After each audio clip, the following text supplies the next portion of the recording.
मुस्लिम पक्षकारों पर भारी पड़ी और कोर्ट को आपने देखिए, मुझे लगता है सबसे इम्पोर्टेंट बात ये थी कि ये पूरा जो सर्वे की एक्सरसाइज है ये बिना स्ट्रक्चर को डैमेज किए हुए करी जाएगी, ये सबसे इम्पोर्टेंट बात है। और वहाँ पे कोई एक्सकेवेशन नहीं होगा, ये दूसरी इम्पोर्टेंट बात है। तीसरी बात, जो हमारी लीगल रिसर्च थी कि ऑर्डर 26 रूल 10A में CPC के साइंटिफिक इन्वेस्टिगेशन का प्रावधान है और डिस्ट्रिक्ट कोर्ट ऐसा आदेश पारित कर सकती है और ASI इस देश की प्रीमियम और एक्सपर्ट बॉडी है। इन सारे तर्कों और तथ्यों के आधार पर मुझे लगता है डिस्ट्रिक्ट कोर्ट ने फैसला दिया था, जिसको ऑनरेबल इलाहाबाद हाई कोर्ट ने भी अपहोल्ड किया और आज ऑनरेबल सुप्रीम कोर्ट ने भी उस बात को अपहोल्ड किया है। और जो प्लेसेस ऑफ वर्शिप एक्ट की बात है, आज हमने कोर्ट के सामने यही बात रखी कि धार्मिक स्वरूप क्या है ये एविडेंस में तय होगा, क्योंकि हमारा केस ये है कि 15 अगस्त 1947 से पहले और 15 अगस्त 1947 के बाद हम बराबर वहाँ पे पूजा पाठ करते चले आ रहे हैं।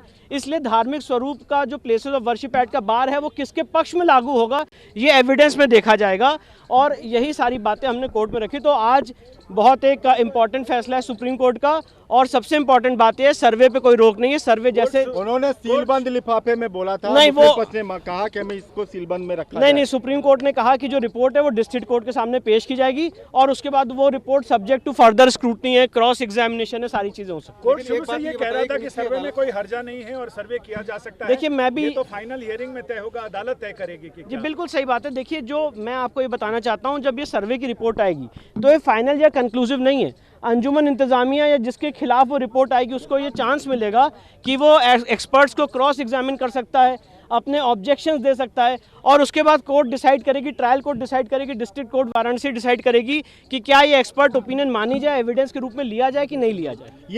ये मेन सूट में कितना मददगार साबित होगा? देखिए, हमारा ऐसा मानना है कि ये सर्वे इस केस को डिसाइड करने के लिए बहुत अहम रोल प्ले करेगा। इस सर्वे से बहुत सारी चीज़ें क्लियर होंगी। जो मेन बात हमारा कहना है कि औरंगजेब के समय बनी हुई इमारत नहीं है, उससे पहले की बनी हुई इमारत है और वहाँ पे भी हमारी विजिबल और इनविजिबल डेटीज मौजूद हैं।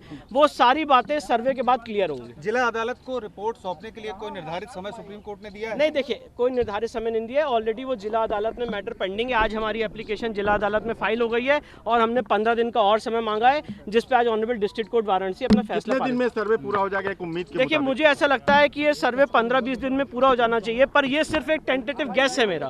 इसको मतलब कोई फाइनल वर्डिक्ट मत समझिएगा, स्टेटमेंट मत समझिएगा। पहले जिला अदालत ने एक समय दिया था, क्या आप पर जिला अदालत का जो समय था वो स्टे की वजह से खत्म हो गया, तो आज हमने जिला अदालत में दोबारा एप्लीकेशन मूव की है और फर्दर जिला अदालत से एक्सटेंशन का टाइम मांगा है। तो हमें पूरी उम्मीद है कि जिला अदालत वो टाइम एक्सटेंड करेगी। ठीक है। हमारे साथ विष्णु शंकर जैन है, हम इनसे बात करते हैं। क्योंकि SI ने भी अश्योर किया कोर्ट को कि हम वहाँ पे कोई खुदाई नहीं करने वाले, कोई एक्सकेवेशन नहीं करने वाले, तो ये सब एक इम्पोर्टेंट। हाई कोर्ट ने कब तक सर्वे करके रिपोर्ट देने? नहीं, हाई कोर्ट ने कोई टाइम लिमिट नहीं फिक्स की थी। जो सर्वे की टाइम लिमिट है वो आज खत्म हो रही है और डिस्ट्रिक्ट कोर्ट वाराणसी हम ऑलरेडी मूव कर चुके हैं, जिसमें हमने 15 दिन का समय मांगा है SI को रिपोर्ट सबमिट करने के लिए। तो संभवतः डिस्ट्रिक्ट कोर्ट आज सुप्रीम कोर्ट की हियरिंग बाद टाइम एक्सटेंड करेगी।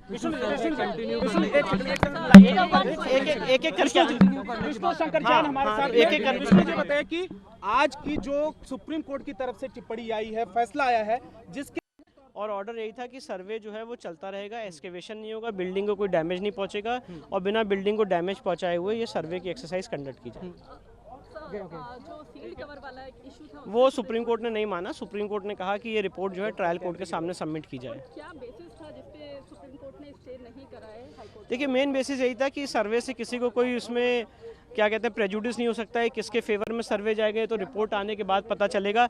और इसलिए अभी अज्यूम करना है कि सर्वे मुस्लिम पक्ष के खिलाफ जाएगा, ये गलत है, क्योंकि ऐसा ये भी रिपोर्ट दे सकता है कि ये औरंगजेब के समय बना हुआ मॉन्यूमेंट है कि उससे पहले गए, तो ऐसा की रिपोर्ट के बाद क्लियर होगा। एक्सकेवेशन नहीं होना चाहिए, ये बात ऑलरेडी SI एफिडेविट दे चुकी है ऑनरेबल हाई कोर्ट के सामने और ये बात हमने भी सुप्रीम कोर्ट में पहले भी कही थी। इसलिए एक्सकेवेशन तो नहीं होगा, उसके बिना ये सर्वे कंडक्ट किया जाएगा।